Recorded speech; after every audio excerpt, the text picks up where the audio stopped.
Hello and welcome back to Detective and Mystery Fiction. If you enjoy my content, please consider hitting the like button. It's the only way the YouTube algorithm notices me. This story is a noir mystery with elements of crime and suspense. It follows a complex investigation filled with secrets, danger, and unexpected twists. The protagonist, Stewart Hardesty, becomes entangled in a case involving murder, theft, and an elusive treasure. Themes of betrayal, deception, and the consequences of greed unfold as Hardesty navigates a web of lies, with both allies and enemies hiding their true intentions. The plot delves into the fragility of trust and the lengths people will go to for self-preservation. Careless Killer by Dwight V Babcock. Black Mask, December 1938. There's breathtaking suspense in Beeker's pursuit of a murderer along this bleak and craggy coast. The man in the cab of the truck saw me coming and gestured at the man standing outside. This one swung to face me, and I saw he had a rifle in his hands. He had on a battered old hat and a ragged mackinaw, and he looked lean and wolfish and mean. He hollered something, swept his arm at me in a forceful, emphatic gesture that meant, "Stay back, get out of here." He backed that up by leveling the rifle in a very businesslike manner. I stood on the brake and skidded the coupe to a stop, 15 or 20 feet from him. I was suddenly mad. I'd come over from the roadway to offer to help them. I was being the Good Samaritan, and I didn't like to be met that way, repulsed and threatened with a gun. I cranked down the window at my side, stuck my head out and yelled, "What the hell's the idea? Don't point that thing at me." The wind socked me in the face, tore the words out of my teeth. A regular gale was blowing off the ocean, carrying streaming wisps of fog. It brought me a heavy stink of putrefying matter that seemed to come from the truck. It was a light, open truck, and the guy behind the wheel had the motor roaring again. Smooth rear tires were spinning, slipping in the muck they churned up, and the crate was lurching around frantically, getting nowhere. This point of land that stuck out into the ocean was fenced-off pasture, gently rolling and green and wet with morning mists. You could drive practically anywhere on it, but the truck was over near the edge of the cliff in a hollow, and couldn't get enough traction to carry it up and out. I'd come over to offer a tow, but the hell with that now. The man with the rifle hadn't stopped pointing it at me. He jerked it in a gesture that told me to get going and started to come for me at a slow walk. I sat there and waited, watching him. I had my hand on the little hammerless .32 revolver I carried with me in the car or in the trailer when I was trailer tramping. The old guy with the rifle stopped about 10 feet away and licked his lips, looking at me. He had a thin, lined face and looked more wolfish than ever up this close. The stubble on his long jaw was brownish-gray, and one of his eyes was white, like the eye of a fish. "Get out of here," he said through his teeth, and I heard him this time. "Nuts to you," I told him, but I don't think he heard me above wind and motor racket. I let him see what I had in my right hand by lifting it above the edge of the window. He understood that all right. He stared at it and licked his lips again. It looked like a stalemate, and I don't know what would have happened. But right at that moment, the truck came lurching and swaying up out of the hollow onto level ground. The old man shot a glance at it, then went sidewise toward it, keeping me covered with the rifle and his one good eye. The truck slowed as he came even with it, and he swung himself up and over the tailgate into the open rear section. I took a closer slant at the driver as he gunned the bus forward and saw he looked a lot like the old man, battered hat and mackinaw, but the stubble on his face was black. He was a lot younger. As the truck went away toward the road, I noticed other things. There was no printing on the sides or tailgate, so it was evidently a privately owned hack. There was a shapeless, tarpaulin-covered mass, wrapped and tied in behind the cab with the old man.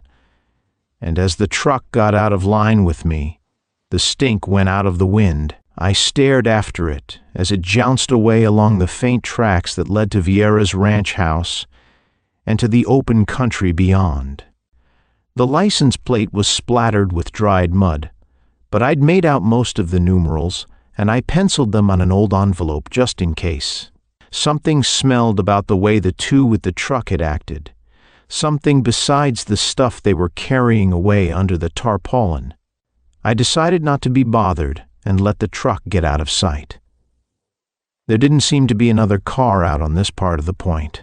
I took a nip from my bottle, stuck it in my pocket and gathered up my gear, climbed out into the wind.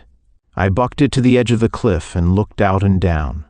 The sky was gray and the wind was chill and clammy. The ocean looked leaden and cold under the mists that flowed across its surface, and right below me the water lapped and swirled around protruding rocks at the base of the cliff. It was an hour past dawn, and I was too late to catch the minus tide at its lowest, but the tide was still out, and those rocks down below looked like a good spot. I decided to try it.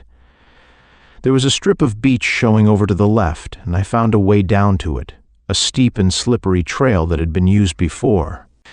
This rocky shoreline was a swell place to get abalone. I knew that from experience.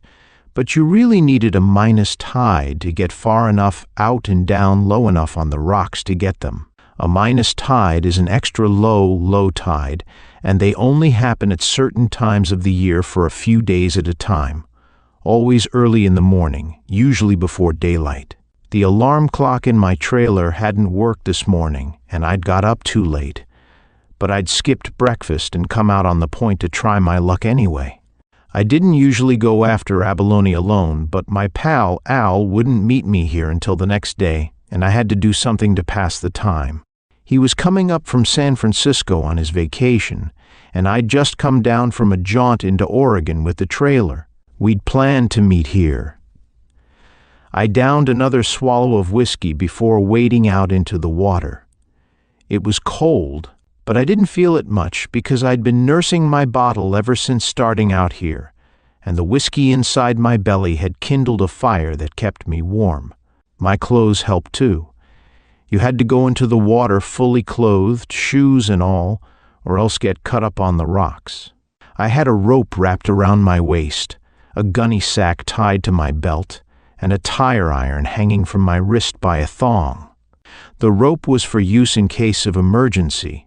The gunny sack was to hold the abalone in case I got any, and the tire iron was used to pry them off the rocks. They stick to the rocks below the surface of the water, and when you touch them they clamp down like giant suction cups. I had the tire iron tied to my wrist because I didn't want to risk losing it and having my hand caught under an abalone. That's happened a few times to others who couldn't get loose without help. And if you got caught that way and the tide came in, you'd be trapped, held under, and drowned. I waded out around a big crag that jutted into the water, slipping over submerged rocks and going in a hole once up to my chest before I got to the spot I'd seen from above. The ocean was above my waist here, and I began feeling down as far as I could along the sides of the rocks for abalone. I kept moving around as I did this, and I didn't see the body or realize it was there until I bumped it with my arm, and it came back and bumped me in the chest. "Shah!" I said, fighting down a spasm of revulsion and staring at the white face just below the surface of the water. I felt the whiskey burn out inside me, and I was suddenly cold clear through. I shivered and swore reverently. It was the body of a man, wedged among the rocks, rolling a little with the movement of the waves. The ocean chuckled, gurgling as it lapped and swirled about it, rocking the body playfully, stirring the pale hair on its head. I could hear the wind whistling across the top of the headland, and I thought of the two men with the truck who had acted so strangely up there minutes before. I set my teeth and got my hands under the arms of the dead man, pulled his head above the water and propped his shoulders against a rock. He wasn't a bad-looking corpse. He was blond, smooth-shaven, and had been about 30 years old or better. His skin was bluish-white, but he hadn't been in the water long enough to get bloated. There were cuts in his face and scalp, washed clean and bloodless. That could have been caused by bumping against the sharp edges of the rocks. He didn't stay propped against the rock. He slid off into the water again, and I reached for him. Up above me, a woman's short, sharp scream cut through the wind. I had hold of the front of the dead man's shirt when I looked up. She was silhouetted against the sky on the top edge of the cliff. She wore a rust-colored sweater and brown slacks, and the wind plastered them against her, tore at her hair. Carrying it out behind her in a streaming mahogany jet, she was staring down at me, her face twisted in a frozen grimace, and she cried, "Don't, don't!" Then she turned and called something the other way I didn't get. Then she vanished abruptly, running. "What the hell?" I said, and got the body again under the arms. The ocean lapped right against the base of the cliff, and I had to drag him out around the crag that jutted into the water. It was a queasy job, but I made it to the narrow strip of beach and dragged him up on it. He was fully dressed in old clothes, and a tire iron hung from his wrist by a blue cord. He was dead, all right, but I got him jackknifed over a handy rock to drain the water out of his lungs. The girl with the brown slacks was coming down the trail from the top of the bluff. She was coming fast, and a man in a leather jacket was about 10 feet behind her, following. I stood and waited for them. The girl slipped, jumped the last 8 feet to the sand, fell. She was up again in an instant and flashed by me to the body. "Harry!" she cried, and dropped to her knees, took the dead man's head in her hands, and turned his face so she could see it. "Harry!" she said again, choking it off short and dropping her hands as though they had been burned. She stood up slowly, fingers pressed over her mouth. The wind wasn't as bad down here, but it rippled her long mahogany-colored hair. She turned, stared at me. "You killed him," she said in an awed, hoarse whisper. I shook my head. "Not me, lady." Her eyes were wide open with horror and shock, and the threat of hysteria made them look glassy. They were gray eyes, flecked with green. Her face was angular with strain, and there were a few pale gold freckles above her high cheekbones, standing out clearly against the whiteness of her skin. Her breasts rose and fell rapidly under the sweater. "Della," the man in the leather jacket said.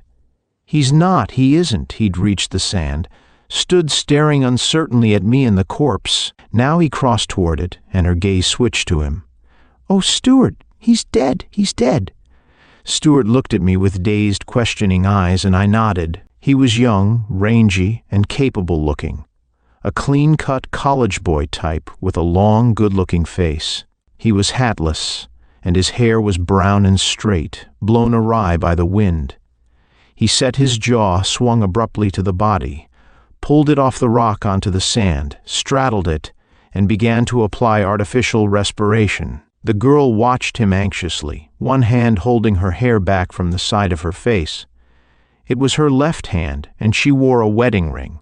She wasn't paying any attention to me now, and I looked her over again.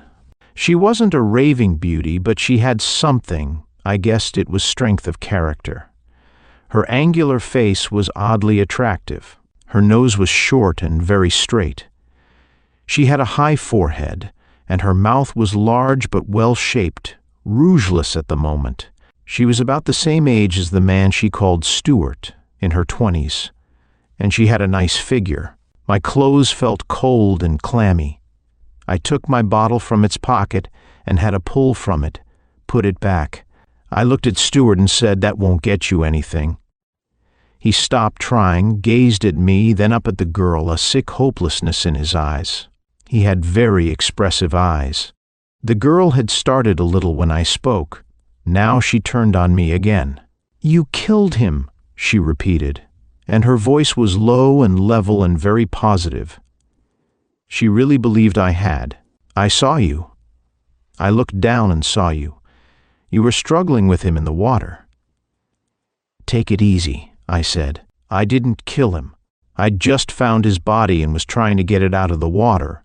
I don't even know who he is." He was my husband," she told me bitterly, still accusing me with her eyes. Her tone became cutting. "The name is Burke." "I'm sorry, Mrs. Burke," I said, meaning it. "My name is Beeker, Dave Beeker, and I didn't kill your husband. Why would I? I didn't even know him. Maybe he fell off the top of the cliff and drowned." I was about to add that maybe he'd been pushed off the top by the two friendly souls in the truck I'd run into up there. But Stewart came to his feet. He had a queer, shocked look in his eyes, and his face was drawn and very white about the lips. He bit out tightly, "The ambergris!" I blinked. "The what?" "The ambergris. It's gone." He waved a hand at the corpse in a bewildered gesture. "And Harry, ambergris is valuable, I knew that. It's some kind of an excretion from a sperm whale and is used in making perfume. There had been rare cases where lumps of it had been found floating on the ocean or washed up on a beach. And to smell it, you'd never believe the stuff could be used in perfume. The two mangy-looking customers with the truck had carried away a stinking, tarpaulin-covered mass. "Listen," I said. "Let's get this straight. There were two men up above with an open truck when I got here, and they had something that smelled plenty in it. They wouldn't let me come near, and they drove off with it. They got your ambergris, and if Burke was killed, they must have done it. I can show you their tracks up above." Della Burke and the kids stared at me while they thought it over. I could see doubt come and go in their eyes. Deep breathing moved Stewart's nostrils, and the corners of his mouth worked. The girl's shoulders finally slumped, and she turned, buried her face against his chest, breathing hopelessly. "Oh, Stewart." He put one arm around her, said through his teeth, "You're in it with them. You did this. You did it." The words fluted up and down with threatened hysteria. "Nuts," I snorted. "Don't get melodramatic. I don't even know what this is all about. Suppose you hold on to yourself and tell me." He glared at me some more, then hung his head and, after a second, got a fitful monotone going, seemingly glad to tell it. He didn't give it all to me in chronological sequence, but sorted out and put in order. It amounted to this. His name was Stewart Hardesty, and he, Harry Burke, and Mrs. Burke had come from San Francisco the day before. They'd camped out in the open land on the other side of Vieira's place. Vieira owned all this end of the point and had it fenced off for his milch cows. Trucked he ran the milk south, 50-odd miles, and every evening into San Francisco. He wouldn't let anyone camp inside on his property, but he did let abalone hunters drive through in the mornings, any time there was a minus tide. Anyway, Burke and Hardesty, who had been pals for years, had gotten up that morning before daylight and come out after Abalone, leaving Mrs. Burke asleep in camp. They got down the cliff to the beach and stumbled over a mass of stuff that had been washed up on the sand at a spot that was covered by water now. It looked and smelled like something out of a cesspool, gray with yellow and reddish streaks in it. Hardesty didn't want to touch it, but Burke got excited. He'd heard about ambergris and thought they'd found some. They forgot all about Abalone. One of them went back to the car for a blanket, and they got the stuff onto the blanket and some of it into the gunny sack they'd brought along to put Abalone in. They carried it to the top of the cliff, and Burke, for some reason, wanted Hardesty to go and get Della and a gun he had in camp. Bring them out, and then they'd decide how they were going to cart the stuff away. He, Burke, would stay and guard the ambergris. Hardesty went. It was about a 12-mile drive, 6 each way, and he had to wait for Mrs. Burke to get dressed.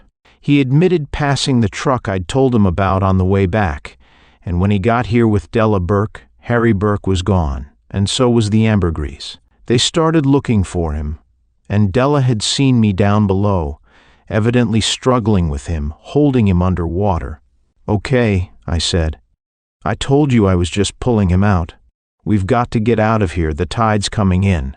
I'll help you carry up Burke, but just don't try anything funny. Waves were running up on the sand now, touching our feet, and the strip of beach was a lot narrower than it had been. In a very little while, this spot would be under plenty of water, and breakers would be pounding against the face of the cliff. We'd have to move fast. Hardesty's eyes told me he still didn't trust me, but he nodded, moistened his lips. All right. All the fire and sap had gone out of Della Burke. She turned away toward the upward trail as I unwound the rope from my waist, got it tied around Burke's chest, under his arms, and looped about his thighs, leaving 2 long, loose ends. The trail up to the top was too steep and slippery to carry him between us. We'd have to climb up with the loose ends of the rope, find a place where we could get a good hold, then pull him up to us, get him anchored there, and go on. I told the widow to go ahead, and she nodded, dry-eyed, and started climbing. We followed, made it to the top finally, pulled our burden up and over onto level ground. We had to brace ourselves against the wind up here, and the chill of it got through my wet clothing. I was out of breath and feeling the lack of breakfast now. A knife of weakness was cutting at my stomach. Hardesty picked that moment to jump me. He'd been looking at me oddly, and I was a sap to quit watching him for a moment. He came at me in a low dive, his shoulder ramming into my breastbone, and his arms wrapping about me. "Stewart!" Della Burke cried faintly, and then I was down and he was on top of me. The fall hadn't broken his hold. The kid was strong, and he had my arms pinned to my sides. "What's the idea?" I lipped and heaved up and rolled. I rolled the wrong way. He carried me right on over, and I was on the bottom again, almost on the very edge of the cliff. I could hear the waves down below, and I felt sick. I was sore, too. I brought up one knee and got him in the groin. I felt him flinch, his muscles tightening convulsively, then getting loose while pain contorted his face. I wrenched sideways, broke his hold, rocked up, and clipped him on the chin with my left fist, then grabbed him to keep him from going over the edge of the cliff. I pulled him back to a safe spot and then stood up and looked at Della Burke. She had been hovering anxiously over us, and she wasn't worried a bit about me. She was just worried about the kid. She went to one knee beside him, said in a tired voice, "Stewart, what are you fighting for? It won't do any good now. Why do you try?" He was lying on the ground, propped on one elbow, his head hanging hopelessly so low I couldn't see his face. He was sobbing, and I don't think it was from the pain. He was the picture of despair, but I was past feeling sorry for him. I was past feeling sorry for anyone but myself. I'd tried to help the guy, and he'd turned on me. I was tired of being pushed around on an empty stomach. Besides that, the pint flask of whiskey in my hip pocket was broken. I could feel it running down my leg. "Yeah," I snarled. "Why try? When are you going to get it through your thick skull that I didn't have anything to do with Burke's death and that the 2 guys who took the ambergris aren't pals of mine? They must have knocked him off the cliff so they could get away with the stuff. And I've got their license number. I'll report it to the sheriff. You 2 can sit in your car till he gets here and stay with the body." Their car, a dark sedan, was parked over near the roadway. "Somebody's got to go in and report this," I went on. "And I'm going to be the one because I'm wet and I'm hungry and I'm fed up trying to be nice and helpful to people and getting it in the neck. From now on, I'm looking after my own welfare. So long." I turned on my heel and walked off toward my coupe. While I'd been making my pretty little speech, the girl had gazed up at me with absolutely no expression, the wind whipping her hair about her face. As a widow, I thought, she certainly wasn't bowed down with grief. But I almost relented and asked her to come along with me as far as Vieira's, but I knew she wouldn't. That would be admitting she had been wrong about me, and even if she knew that, I didn't think she'd admit it. She was too proud. About halfway back to Vieira's ranch house, I spotted a horseman ahead of me. He was going in the same direction I was, at a gallop, but I'd been stepping on it and was overtaking him. I got close enough to see that it was a pinto pony, and the rider wore a flat, broad-brimmed black hat, a white shirt that had the glisten of silk, and a bright purple bandana that fluttered from his throat like a flag in the wind. He looked back at me, and I got a glimpse of a dark face. Then he wheeled the pony and took it off the roadway, up and over a rise. When I came even with that spot, he was out of sight, and I couldn't see man or horse anywhere. The land was rolling here, and the point had widened out a good deal. The horseman had to be down in a dip somewhere, or behind a hillock. It looked like he didn't want to be seen, and that was funny. I drove on, thinking about it, and in another mile saw my first cow, then began to run through bunches of them, grazing and huddled together in the wind, moving slowly out to meet me. They were coming from the barns after the morning milking.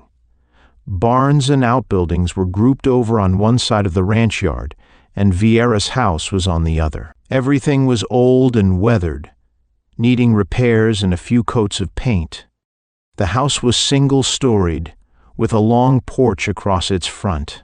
To get to it, I had to get out of the car and open a gate before driving into the yard. There were sounds of movement and activity from the barns, but I went up on the house porch and pounded on the door. A girl in a peasant-type cotton dress opened it and held it against the wind, smiling at me. I knew she was Joe Vieira's daughter who kept house for him and cooked for him and the men he had working on the place. I'd seen her the day before when I'd gotten permission from Vieira to pass through his property. "I've got to use your phone," I told her. "A man's been killed out on the point." "Where's Joe?" Her name was Rosa, and she was a pretty little thing in a primitive Latin way. She had large, bold eyes, and she'd used them on me the day before in frank and open invitation. I didn't think she was old enough to vote, so I hadn't accepted the invitation. I didn't like to take chances with jailbait. Now her eyes got even larger for a moment, and her dark red lips formed a round O. Then she exclaimed softly, "A man was killed!" "Who?" "A man named Burke," I said. "Harry Burke, where's the phone?" "Oh," she said, and her long black lashes blinked twice. Then she stood back. "Come in." I followed her into a living room cluttered with ugly old-fashioned furniture. The odor of cooking came from the back of the house and started hunger gnawing in the pit of my stomach. Rosa showed me the phone on the wall by a door and said, "I'll go get my father." "Wait a minute," I told her as she was turning away. "Did you see a truck come by here this morning, an hour or less ago?" "A small open truck with 2 men in it." She nodded. Her eyes had lost their boldness, and she seemed awed by the news of Burke's death. "Know who the men were?" I asked. I had my hand on the receiver, waiting for her answer before lifting it.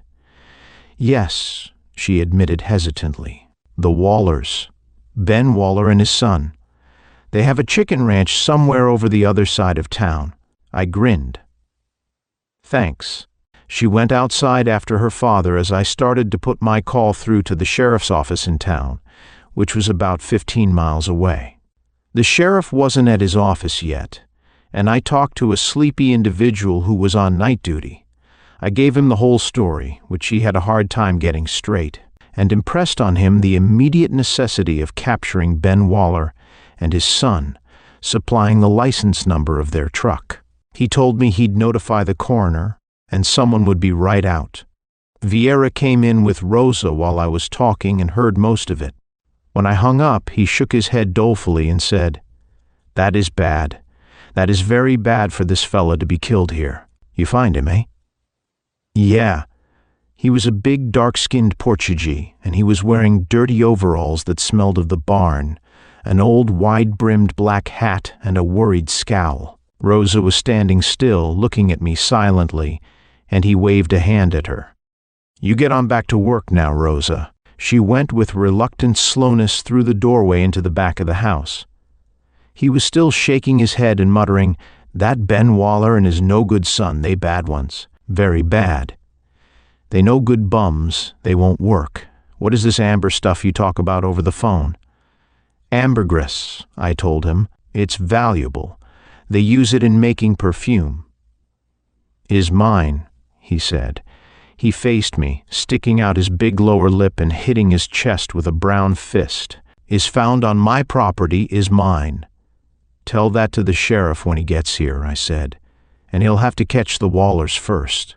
His black hat reminded me of the lone rider I'd seen on my way in from the end of the point. But I knew it hadn't been Vieira because the man had been smaller and more wiry. I described the white silk shirt, the purple bandana, the black hat, and the pinto pony, and I asked Vieira if he knew the man. He didn't answer me right away. His eyes were brown with reddish lights in them, and a sort of yellow film seemed to draw over them, whites and all. He finally shook his head slowly. "No, I don't think I know that fella." I knew he was lying for some reason, but I let it go at that. I saw Rosa peeking at us through the doorway as I turned away. "Well," I said, "if the sheriff wants me when he gets here, I'll be at my trailer. I'm going to change my clothes and get some breakfast. See you later." He nodded with somber dignity, and I went out the front door. The wooded country on the mainland side of Vieira's land was a game preserve owned by a sportsman's club. I didn't belong to the club, but the pal I was meeting here the next day did, and I had my trailer parked on the land in a grove of trees. I left it at sundown with my gun on my hip. I was getting itchy and couldn't stay still, knowing what I did. I was an ex-newspaperman, and a murder story had broken right under my nose. I had the inside track, and the old urge to poke my beak into things was coming back. I pulled my hat down on my head and set out on foot along the roadway back to Vieira's place, about a mile away. The sheriff and the coroner had come and been gone by noon. Burke and Hardesty had gone to town with them, to stay at the hotel. The coroner had taken the body, saying that one or two of the cuts on Burke's head could have been caused by blows that might have knocked him unconscious before he hit the water, but that death had been due to drowning. After questioning me, the sheriff seemed to believe my story, but suggested pointedly that I'd better stick around. He seemed to be satisfied that all he had to do was catch the Wallers, but I knew I wouldn't be completely cleared of suspicion until they were taken. They hadn't been found yet. A reception committee was waiting for them at home, but they'd never arrived there, and the sheriff had sent out their description over the state teletype. It might be minutes until they were captured somewhere, but if they'd gone into hiding, it might be days or weeks. The sheriff was satisfied to wait, but I wasn't. I had other ideas. I wanted to see Rosa Vieira alone again, and I hadn't had a chance all day. I hadn't told the sheriff about the rider of the pinto pony I'd seen out on the point. I don't know why I'd held that out on him, but I wanted to find out who the guy was. It was dusk when I approached the ranch house. The wind had died to an intermittent gusty breeze, and I could hear sounds from the barns that were bulking against the sky. Light leaked out through slits in the walls. They were still busy inside with the evening milking. I hoped Vieira and Vieira's dog would be occupied with the cows for a while, and I circled away from the road toward the back of the house, got over the fence. The front of the house faced the yard, and across it, the barns. Here at the back was a creaking windmill on top of a tank house. Further off, a chicken pen and shelter. Windows at the rear of the house showed squares of light. Standing off at a distance, I could see through them into a combination kitchen and dining room that had a long table in it. Rosa seemed to be there alone, moving between the table and an oil stove, preparing a meal. I moved up on a stoop to the back door and knocked softly. For a moment there was no sound from within, and I tapped my knuckles on wood again. Then her footfalls approached the door, and there was a tense edge to her voice when it asked, "Who is it?" "Me," I said with my lips close to the edge of the door. "Dave Beeker. Open up, Rosa. I want to see you." She opened the door and stared out at me. She had a big spoon in one hand and her large eyes were shining liquidly, the dark rouge gleaming on her full lips. "What is it?" she whispered. "What do you want?" She was still wearing the same peasant-type dress, and not much else if I was any judge. The light was behind her, showing the outline of her body through the cloth. It was mature, almost voluptuous. I cleared my throat and said, "I want to talk to you about the rider who was out on the point this morning." She sent a quick glance back through the room toward the front of the house. "Not here. I can't talk to you here." "Why not?" I asked. "What's the matter? Is Joe around?" "No." She shook her head, and excitement or fear made her voice swift and breathless. "But he might come in and catch me talking to you. I have something to show you too. Go out behind the chicken coop. I'll come out there." "Okay," I said, wondering just what she meant when she said she had something to show me. "Make it soon." She nodded, closing the door. I went down off the stoop and out toward the chicken pen, moving around behind the shelter. It was getting dark enough now to show stars in the sky, and inside the coop, hens were fussing and clucking, settling down for the night. I lit a cigarette and wondered what Vieira would do if he found me out here with his daughter. She came in a very few minutes. I didn't hear her footsteps, but she was suddenly there beside me, a small, shadowy form in the gathering dark. I smelled her hair before I saw her. It was perfumed with something that had musk in it. But even if I hadn't noticed that, I would have felt her presence. There was something about it that put excitement and the feel of danger in your blood. She found my arm with one hand, pulled herself close to me without saying anything. "What's the matter?" I asked. "I'm afraid," she breathed and shivered, pressing against me. I could tell she hadn't taken time to put a wrap on over her dress, and there was a slight chill in the night air. I was suddenly very uncomfortable. I had to remember she was just a kid. I stood very still and said, "How old are you, Rosa?" "Almost 21, she told me innocently. "Why?" "You know why, you little liar," I said. "Look, you're a lovely kid, and you have a lot of biological appeal. You do things to a guy when you turn it on. But I'm an old man. I'm past 30, and you're just a kid. To me, you're jailbait, so lay off. I didn't come here for fun." Her hold loosened on my arm, and she drew away from me a little. "I do not understand all that you say, but I think I know what you mean. And I did not come here for fun either." I puffed uneasily on my cigarette. "Okay, I want to know who that rider was on that pinto pony I saw out on the point this morning. Your father lied to me about not knowing him. Who is he?"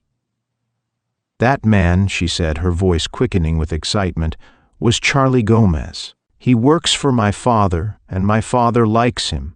He wants me to marry him, but I don't like Charlie Gomez. I don't want to marry him." "Why did your father lie about him?" I asked. "Because Charlie had a fight last night with Mr. Burke, and he told Mr. Burke to get out of here and not come back. And then Charlie was out on the point this morning after Abalone, and Mr. Burke was killed out there. My father did not want anyone to know that for fear. For fear someone might think Gomez instead of the Wallers had killed Burke," I finished. "What was this fight about last night?" She hesitated a moment, then admitted slowly, "About me. Mr. Burke came last night after dark to ask about going onto my father's land to get abalone this morning. He was alone. He didn't bring the others with him from his camp, and when he left, I was out to open the gate for him. He got out of the car to help me close it, and we talked. He kissed me. Charlie Gomez saw us. He is jealous. He thinks I belong to him. He hit Mr. Burke and knocked him down. He ordered him off the place and told him not to come back or he'd break his neck." Oh, I muttered, scratching my jaw. "Of course, you just happened to be out there to open the gate for Burke. You didn't give him the works on purpose." "It was harmless," she said petulantly. "Just a little kiss. I did not know he was married." Someday you're going to get in serious trouble. making a play for every guy that comes along. As it is, maybe you got a man killed." She moved and was suddenly leaning against me, the musky scent of her hair filling my nostrils. "I know it, but don't scold me, Rosa. I'm not so bad. It's just that I want to get away from here. I don't want to stay and marry a man like Charlie Gomez, cooking and working and slaving for a bunch of dirty men. That's what killed my mother, and I don't want that. I'm too young and too pretty. I want to get away. I would leave right now if I had any money at all." Her voice was hot and low with emotion, and by the quivering of her breath and body I knew she was crying. I gripped her shoulders, pushed her upright and away from me. "I get it, kid. Maybe I understand," I said. "Tell me, though, why was Gomez out after Abalone this morning, instead of helping with the milking if he works for your father?" She took a deep breath, stopping her silent crying. "He has 1 day off every month. This was it. He's gone now, and here, this is something I found in his room when I was cleaning this afternoon. I'm afraid to show it to my father." She pressed something about the size of a foot rule into my hands, wrapped in what felt like newspapers. It was heavy for its size. I didn't have to ask, but I did anyway. "I found it under his mattress when I turned it," she answered. "It's one of those tire tools they use to pry abalone off the rocks. And it has blood on it." "My God," I said, and then fell silent for a long moment, feeling the coldness of the iron through the newspaper. I knew I had something important, and it sure seemed like it would turn things upside down. "You said Gomez is gone now. Where is he?" "Into town, I think, probably to get drunk." "What does Gomez look like?" She described him as a thin, wiry man with a sharp face and a thin black mustache. He wore a black suit and a black hat like her father's, and liked to think of himself as a cowboy. He wore high-heeled riding boots and walked with a rolling swagger. "Okay," I said. "And thanks, kid. You'd better get back to the house. I'm going into town." She clutched my arm. "What are you going to do?" "I don't know," I told her, "but I'll probably go to the sheriff first." "I wouldn't have told you this," she sobbed. "But if he killed him, I know," I said. She was trembling again, either from fear or the cold. I patted her on the shoulder. "You did the right thing, Rosa. Don't worry about it." I had barely finished speaking when someone bellowed her name from the house. "Oh," I breathed, and she shrank against me, tense, rigid. "My father," she whispered. "Go and meet him," I told her, "before he comes out here and finds me with you." "Rosa!" Joe's heavy voice called. "You won't tell him?" she asked. "You won't let him know I gave you this?" "I won't," I promised, and pushed her away from me. She went crying, "Yes, Father," as he called her again. I heard him ask, "What are you doing out there?" But she didn't answer, or if she did, it was in too low a tone for me to hear. I peeked around the corner of the chicken coop to see if he was going to be satisfied with finding her, or if he would investigate further. I saw Rosa go in past him through the back door, and he stood on the stoop for what seemed like minutes, his large figure silhouetted in the doorway, staring out at the backyard as if he couldn't decide what to do. I held my breath until he finally turned and went inside, slamming the door. When I got back to the trailer, I sat in my coupe, switched on the dash light, unfolded the newspaper, and looked at the tire iron. The blood on one end of it had dried a crusty brown, and there were blonde hairs caught in the stains. A heavy blue cord was tied to the other end of the iron for the purpose of fastening it to the user's wrist when he was after abalone. I stared at it for a moment, then got it rewrapped in the paper without touching the metal, as I didn't want to spoil any prints that might be on it. A voice outside my car, over to the left, said, "I got a rifle pointing at you, mister. Don't make no funny moves." The voice had a harsh nasal edge, and it startled me. I got tight all over and sat there staring out. It was dark in here among the trees, and the wind was only a murmur in the leaves. I couldn't see anything except the black columns of tree trunks, the vague, ghostly movement of branches and undergrowth, stirred by the breeze. I couldn't see anyone, but he could see me in the dash-light glow. My gun was in my hip pocket, the tire iron wrapped and on the seat beside me. "What do you want?" I said. "We want to talk to you. Keep your hands in plain sight and get out of the car. Open the door, son." I knew there were two of them then, and I knew they were the Wallers. There was movement out at my left. I didn't see anyone, but the handle was turned and the door swung open. Young Waller was keeping down, out of sight. I slid out and stood on the ground, holding my hands up by my shoulders. We were only about 20 feet off the road, but there was no traffic out here at all. The road only led to Vieira's place and the point beyond. Ben Waller's nasal voice directed, "Get his gun if he's got it, son, and walk him over here. Don't be nervous.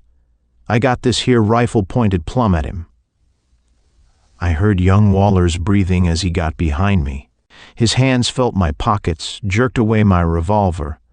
The muzzle gouged my spine, and he said, "Walk." I walked. "Here," Ben Waller ordered. "This way." I walked that way toward the sound of his voice. The gun stayed pressed to my back, and young Waller was right behind it. We went into the thickest part of the trees, and I saw old Waller's lean, gaunt form loom up among them. I thought I could catch a dull gleam along the rifle barrel that was pointed at me. "That's good," he said. "Get back against that tree and stand there." Gun pressure left my spine, and I stood back against the nearest tree. Old Waller faced me at my left hand, about 5 feet away, and his son was on my right hand, about the same distance from me. They had me if I tried to duck either way, and the tree was behind me. I wasn't going to try to duck. I was in a spot, and I knew it. "Now what's all this fancy business about?" I asked.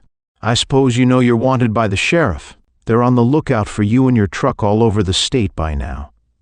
Yeah," young Waller said hotly. "And that's your fault. You told them about us." "Shut up," old Waller snapped at him and said to me. "We've been in town all the time. We heard all about it, and we stayed hid all day. We got friends. But we come out here at night to straighten out things. We didn't do no murder." "Yeah?" I said. "What'd you come out here for? Why didn't you go and tell that to the sheriff?" "Because he's got it in for us. He wouldn't believe us. We took that there Ambergris, but we didn't kill no one. We want you to go tell him that. We ain't gonna give ourselves up until we know we ain't gonna be charged with no murder."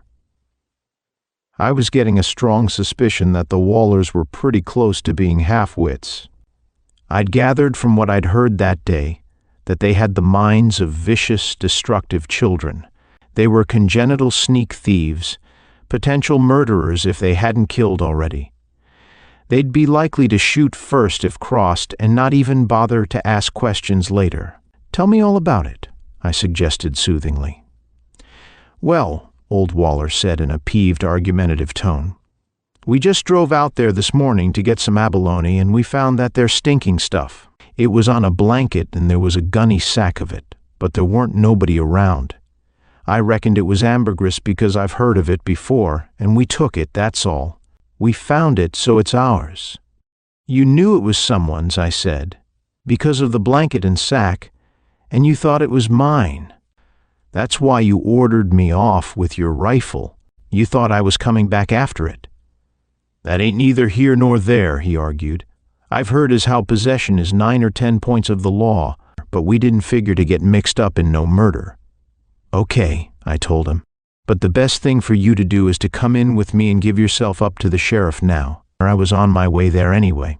I got some new dope that'll probably help you." "What dope have you got?" he asked suspiciously. I made a mistake then. I shouldn't have told him, but I was trying to convince him. I was talking myself out of a spot and trying to get them to play it my way. Charlie Gomez was out on the point this morning when Burke was killed, and the murder weapon has been found in his room. I've got it, a bloody tire iron. It took several moments for them to digest this.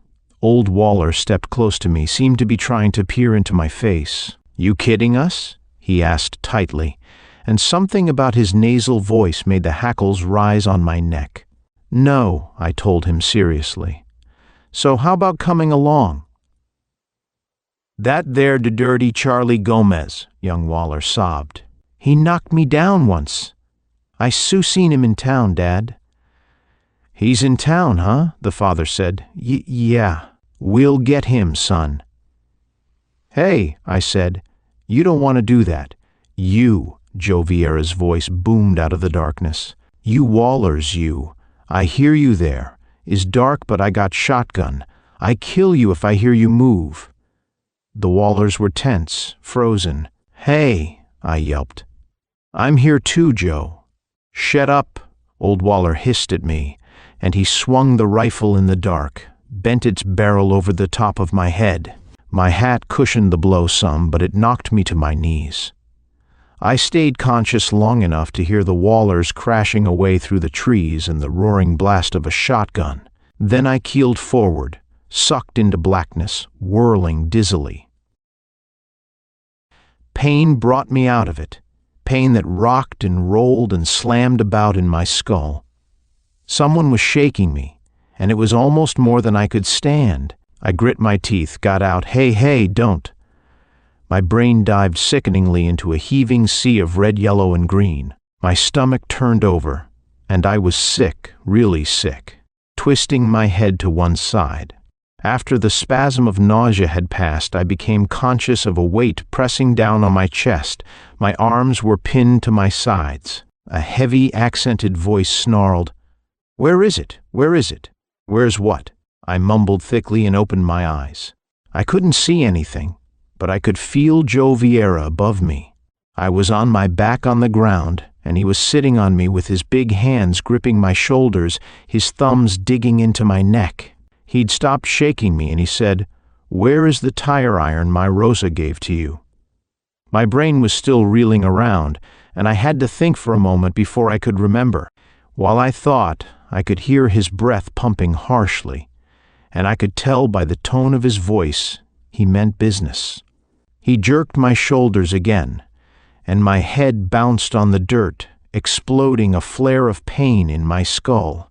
"Hey," I yelped, "don't do that." "Where is it?" he ground out, and his thumbs began to sink into my windpipe. "In my car," I said. "Now get off of me, you dirty." His thumbs just dug in deeper. "You did not give it to those Wallers?" "No, only if it's gone they might have taken it. So lay off. I haven't done anything to you." "No? So what you tell those Wallers, hey?" My throat was beginning to ache, and a fire had started in my chest, making a red, smoky haze in my head. I could hardly say, "Let me get my breath, you big ape." I told them they ought to give themselves up. "And you tell them about Charlie Gomez, eh?" "Yeah," I said, "but," he snarled and clamped down on my throat, cutting off the explanation I wanted to make. He jerked my head up high, then bounced it down hard on the ground. I went bye-bye once more, so abruptly there wasn't time to feel any pain. I felt it, though, when I woke up. I was strangling, trying to swallow my tongue, and heat waves kept passing over me and going away, bringing with them cringing spasms of agony to my brain. Something was wedged into my mouth, prying my jaws apart, and that's why I was strangling. My face seemed to be pressed against the ground, and I couldn't move. Something was binding my wrists and my ankles behind me. A voice came out of the night faintly, calling my name, "Mr. Beeker! Mr. Beeker!" I struggled to move, and the effort made my heart sledge against my chest, sent hot blood pounding up into my head. I forced myself to stay still, breathe slowly through my nose. The voice called again, seemed further away. I chewed desperately on the gag in my mouth. It was a strip of cloth, sodden with saliva. I got noise past it that sounded like a baby's gurgle. A glow of light moved somewhere through the trees above me, making a flickering reflection on the ground before my eyes. I gurgled again. The voice called my name once more. It was a softly urgent voice, the voice of Rosa Vieira. The light got stronger as I kept making noises to guide it. Then she was at my side, crying, "Oh," breathlessly as she dropped to her knees. She had a flashlight, and its beam ate into my skull through my eyeballs. I had to squeeze my lids shut against it, turn my face away. She put the light behind me then, and I heard quick little sounds of movement. Her fingers were at the knot at the back of my head, and the strip of cloth parted was pulled from my mouth. I saw it was the tie I'd been wearing as she took it away. "Oh, you've been hurt?" she said tenderly. "What did they do to you? What happened? Was it my father?" My jaws ached and I couldn't make words right then. I was busy spitting the bad taste out of my mouth. She cut the rope that tied my wrists and ankles, and I dragged my arms around, pushed myself up to a sitting position. The flashlight was on the ground, and the beam was pointed at the base of the tree to which I had been tied. I recognized the rope as some I'd left outside the trailer when I'd decided not to put up the canopy that day because of the wind. "Yeah," I muttered around a thick tongue. "Your father. First the Wallers and then your father. Geez, what fun." She was still behind me, and she put an arm around my shoulders, her other hand against my forehead, drawing me back to lean against her. "You have been hurt," she breathed gently in my ear. "I am so sorry." Her hand was soft, soothing against my forehead. I closed my eyes and could smell the perfume of her hair. I felt tired and dreamy. For a moment, I didn't want to do anything but just sit there like that. Then I remembered the way I'd been kicked around and I began to get sore. "Why'd you tell your father about that tire iron you gave me?" I asked. "I had to," she said swiftly in a distressed tone. "He made me. He tortured me. He knew I'd been outside talking to someone, and he twisted my arm till I told him all about it." "A nice guy," I said. "I always thought Joe was a pretty good egg." "I am afraid of him." I sat up straight, holding my head in my hands. My hat was gone, and my scalp wasn't cut, but a big throbbing egg was standing up under the hair. I climbed to my feet, and she came erect, helping me. "What are you going to do?" I was weak and shaky and dizzy. I bit out, "I'm mad and somebody's going to pay for it. The Wallers and your father think Gomez killed Burke, and they've gone into town after him. At least the Wallers have. I wanted to tell them different, but they wouldn't let me. Now, the Wallers have been here," she said. She was standing before me with the flashlight beam pointed at the ground, showing her small and dusty blue shoes. Before I could answer her first question, she popped out another. "You mean Charlie Gomez did not kill Mr. Burke?" I was leaning against the tree, trying to get some strength back. "If he was the killer," I explained, "I don't think he would have saved the murder weapon. The only reason he'd keep it would be because he saw the killing, found the tire iron after the killer had left the scene, and was saving it to use in a blackmail squeeze. But if Charlie Gomez did not do it, who did?" "I don't like to say," I said, "because I may be wrong. But I think I know who that tire iron belonged to, and he's in town. Gomez went to town too, and that makes it look like he went in to try to make a deal with the guy, a shakedown. He can put the finger on the killer, and I'm going to find Gomez myself or tip the sheriff to him. I'm through getting kicked around. By the way, I didn't thank you for setting me free just now. Thanks, kid." "It was nothing," she breathed and clutched my arm. "Take me with you." "What for?" I asked, starting to stumble in the general direction of the trailer. She was moving along at my side, steering me with one hand on my arm, playing the flashlight beam ahead of us. "I'm running away even without any money. I can't go back. My father, he left me locked up, but I got away. He was very angry because I'd told about Charlie Gomez. I came to see if he had found you before you went in to the sheriff.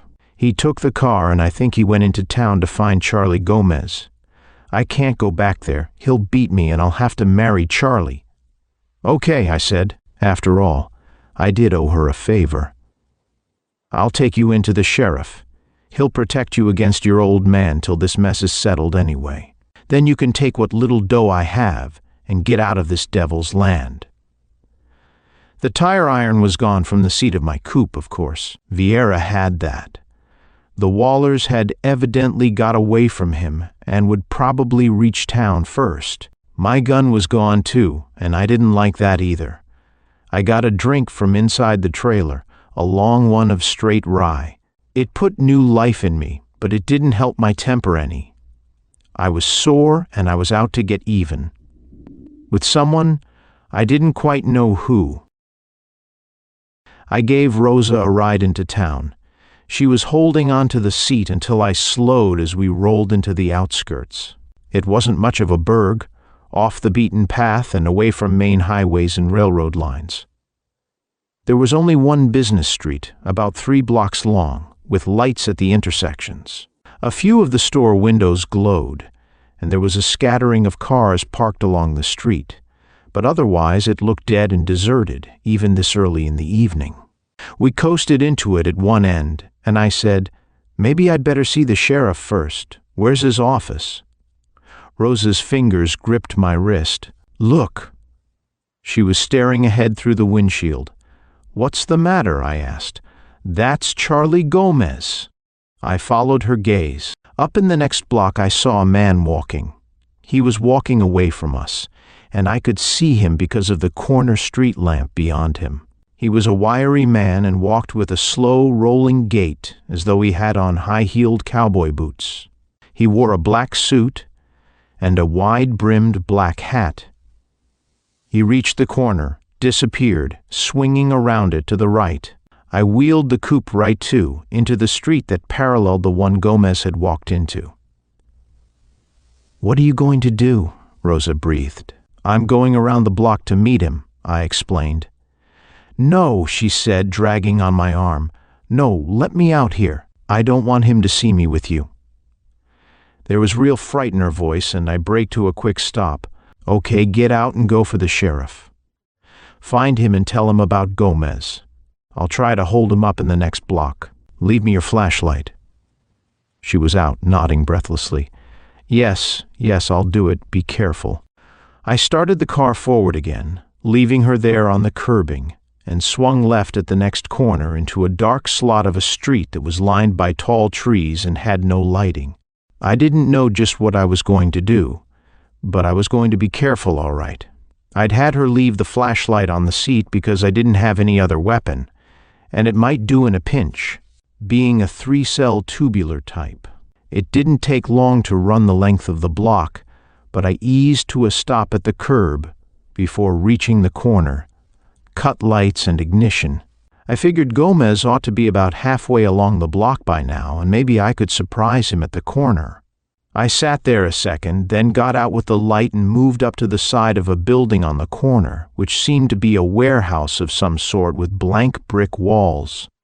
I peered around the corner of the building, and I didn't see Gomez. Instead, I saw 2 figures in the otherwise deserted block, 2 men creeping up on the mouth of an alley, silhouetted by the street lamp at the corner behind them. Ben Waller and his son, and light glinted from the barrel of old Waller's rifle. They stopped in plain sight at the entrance to the alley, and I heard a muttered ejaculation from one of them. The old man disappeared for a moment into the alley, then was back in sight before I decided what to do, and they were both legging it my way, walking fast. I pulled my head back in and heard them break into a run that carried them closer.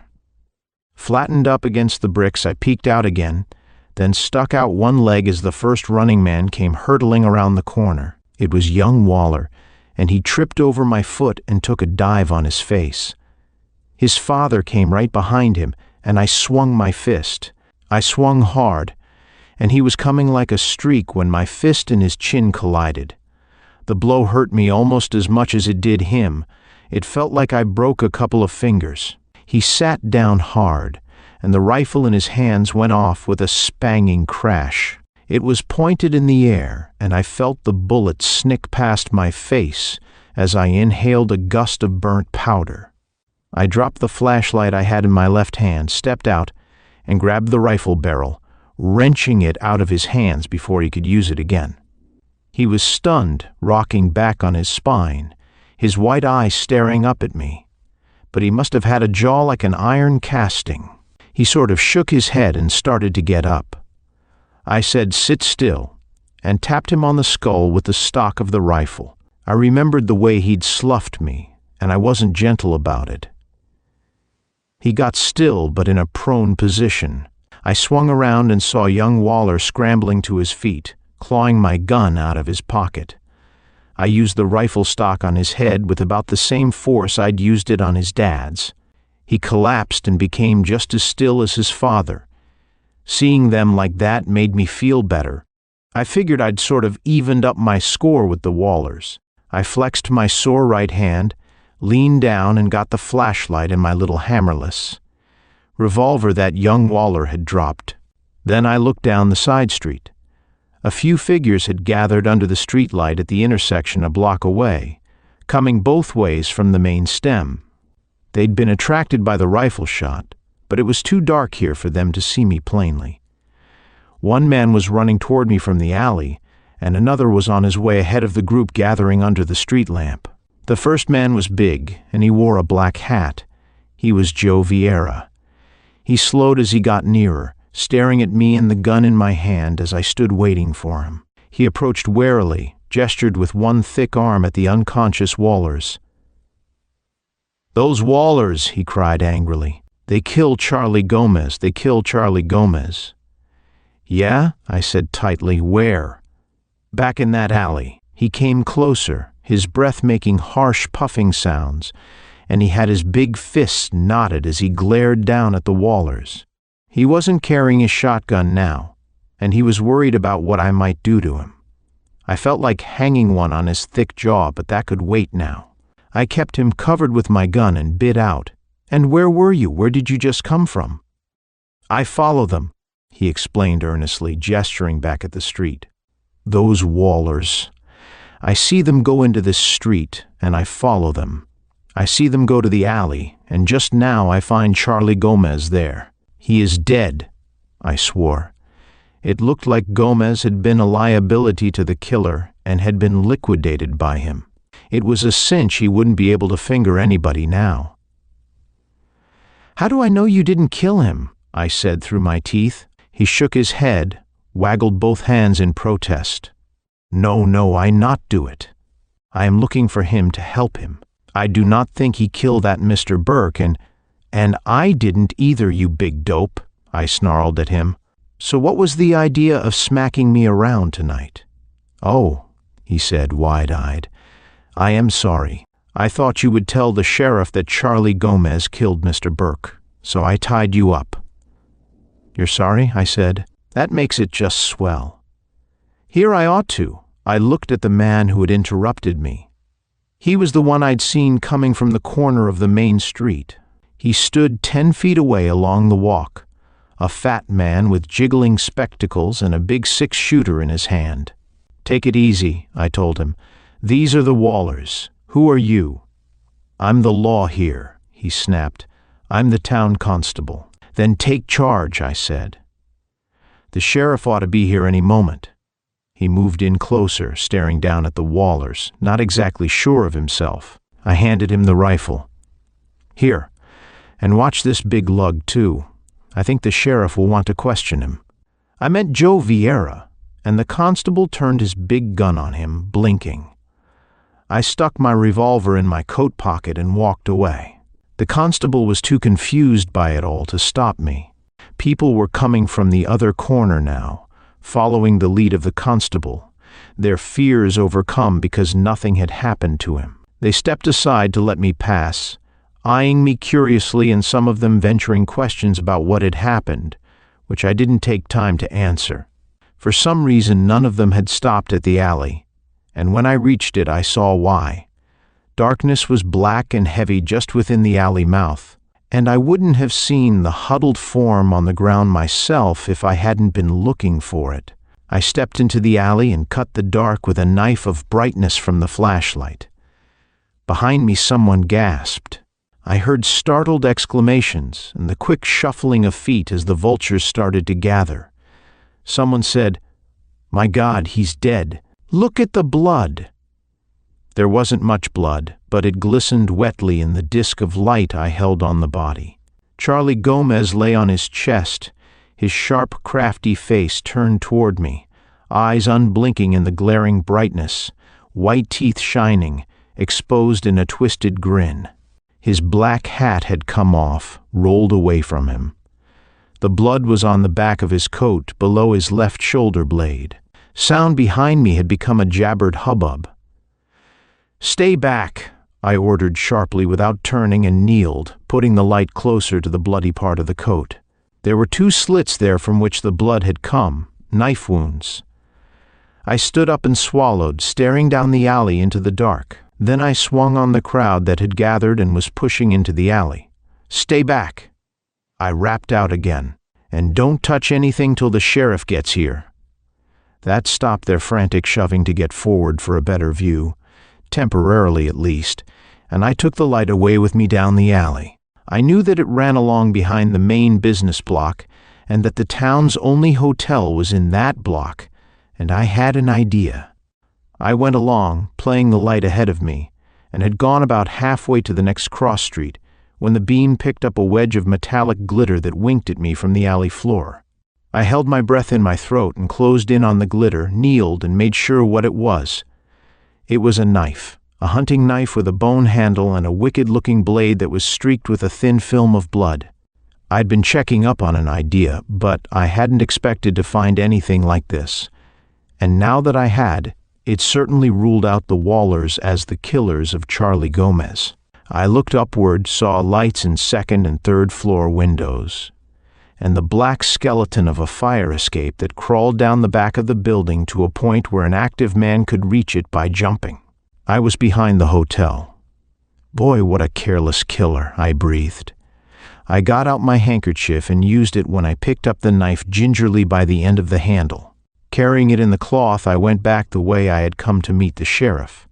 He'd arrived and had the crowd under control, but Rosa wasn't with him. He'd left her in his office. Connors was the sheriff's name. He was a lean man with iron-gray hair and an outdoors look stamped on him. He had a long brown face, creased and leathery, and his sharp eyes were nested deep in wrinkles. A shoestring tie drooped from the collar of his faded plaid shirt. He sat behind the flat desk in his little office and looked us all over, one by one.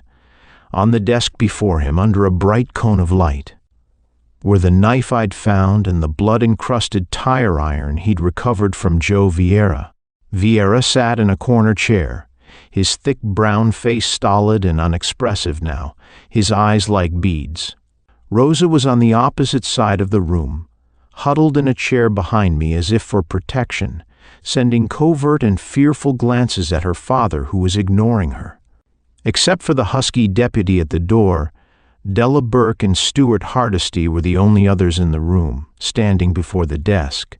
The Wallers were in a cell and claimed they had come to town after Gomez with the idea of turning him over to the sheriff because they thought him guilty of Burke's murder and he could clear them. They'd seen him turn into the side street, but when they got to the alley from which place they planned to jump on him, they found him dead. No one had come out of the alley. A deputy had gone out to pick up their truck and the ambergris, which they'd hidden in a friend's garage on the edge of town. "There are no fingerprints," the sheriff said in his dry and drawling voice. He indicated the murder weapons on his desk, lifted his gaze to Hardesty's face. "But this tire iron has the same kind of blue cord on it as the one that was tied to Burke's wrist. It's your tire iron, Hardesty. And the knife that was used to kill Gomez was found below the hotel's alley fire escape. Your room was at the back of the hotel, on the 3rd floor. You could have gone down and up the fire escape without being seen." Hardesty had on trousers and a white shirt, open at the throat, a tweed sport jacket. His straight brown hair was neatly combed, but his good-looking face was white and haggard with strain. He stared down at the tire iron on the desk with bloodshot eyes, his mouth twisting. "But I didn't do it," he denied, almost sobbing. "Why would I? Harry was my friend. I left him alive. That tire iron is mine, sure, but I left it with him. I've never seen that knife before, and I didn't even know Gomez. Why should I kill him?" The girl Della stood straight and rigid at his side, her jaw level. She wasn't looking at the desk. She gazed at the wall above and behind the sheriff's head, and her hands were clenched at her sides. This whole thing was an ordeal for her. She was holding her lips firmly together with an effort. She seemed stunned, and she looked tired. There were dark smudges under her eyes, and the angular shape of her face was less pronounced now. She still wore the slacks and sweater, and her lovely hair was brushed back away from her high forehead, caught together at the nape of her neck. The sheriff leaned back in his chair, gazing up through the light at Hardesty. "You killed him because he'd seen you kill your pal Burke, and because he tried to blackmail you with that knowledge." Sweat glistened, standing out on Hardesty's upper lip. He mussed his hair with his fingers in a harassed gesture, grimaced. "But I didn't. And why would I kill Harry?" As soon as the words were out, he seemed to regret asking. He sent a quick, almost furtive glance at Della Burke, then looked at me and down at the desk. Della didn't move, but under the sweater, her breasts lifted, held on an indrawn breath. "The oldest motive in the world," the sheriff drawled. "You were in love with his wife, you wanted her, and he stood in your way. I can't say as I blame you much." His gaze moved to the girl, back to Hardesty. "The evidence is plain enough, and it all points right to you, young feller." Color stained the girl's cheeks. Hardesty's mouth was drawn tight, and his eyes were tortured. "No," he said. "No." "All right." The words came from Della Burke in an agonized whisper. She clasped her hands together and tears swam in her eyes. "Suppose he does love me. That's no crime, is it? I stopped loving my husband a year after we were married. He was always after other women, and worse. But before God, there was never anything between us." She groped for Hardesty's hand, found it, and gripped it. "I know he didn't kill Harry, and I know he couldn't have killed this man Gomez, because he was with me, in my room, all evening, from darkness on." "Della!" Hardesty choked, and she swayed toward him, hid her face against his shoulder, silent sobs shaking her body. He put his arms around her, glared at the sheriff, at me. "An alibi, huh?" the sheriff said skeptically and leaned forward. "Of course she'd alibi you. Maybe she was in on the whole thing with you." "That won't help you, son." "Wait a minute," I said. "I gave you all this dope, Connors, and since then I've been doing some thinking. How's about letting me put in my 2 bits worth?" They all looked at me. Rosa was behind me, but I felt her watching me too.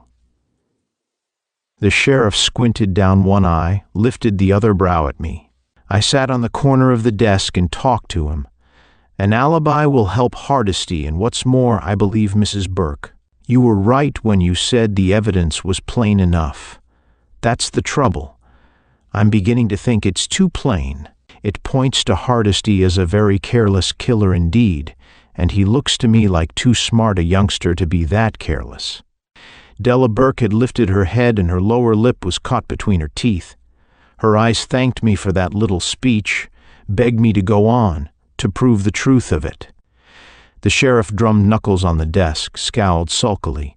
"But, listen," I said, "the very fact that both the tire iron and knife have been wiped free of fingerprints indicates that they were planted by the killer." I glanced at Joe Vieira, and he was staring at me almost fearfully. "There is someone mixed up in this who didn't like Charlie Gomez," I went on slowly, "who had a motive for trying to frame him for murder and then later killing him when it was plain the frame wouldn't stick.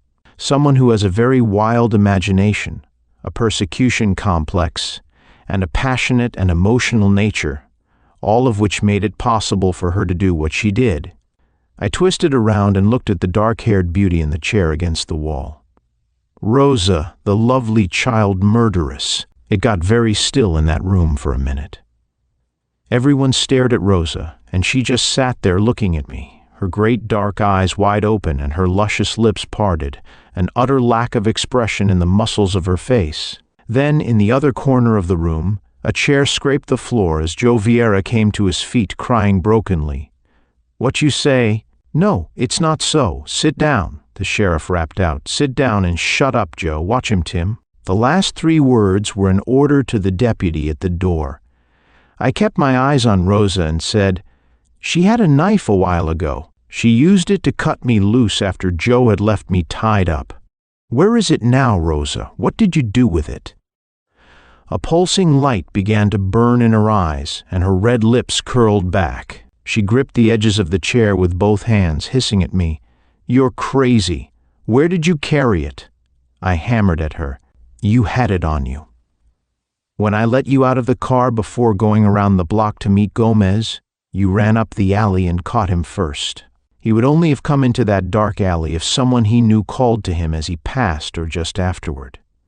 You knifed him and then ran back down the alley, purposely dropping the shiv under the hotel fire escape because you knew from what I'd said that Hardesty would be suspected.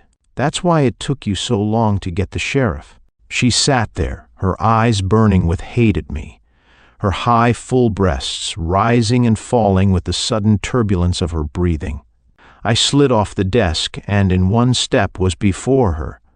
I caught the hem of her peasant dress, jerked it, and yanked it up above her hips.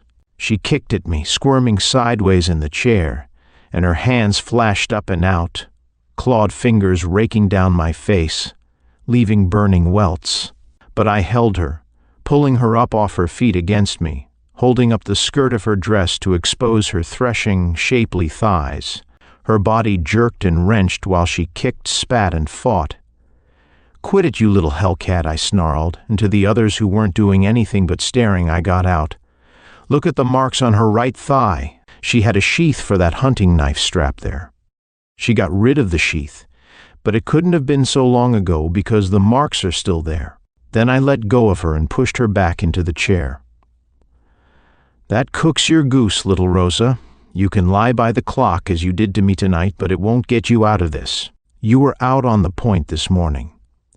Gomez saw you there, and I think your father knows it. That's why he's tried to keep you quiet." Yes, Joe muttered. "You went out there on the point on purpose to try to meet Burke again," I went on. "He must have arranged for the meeting the night before.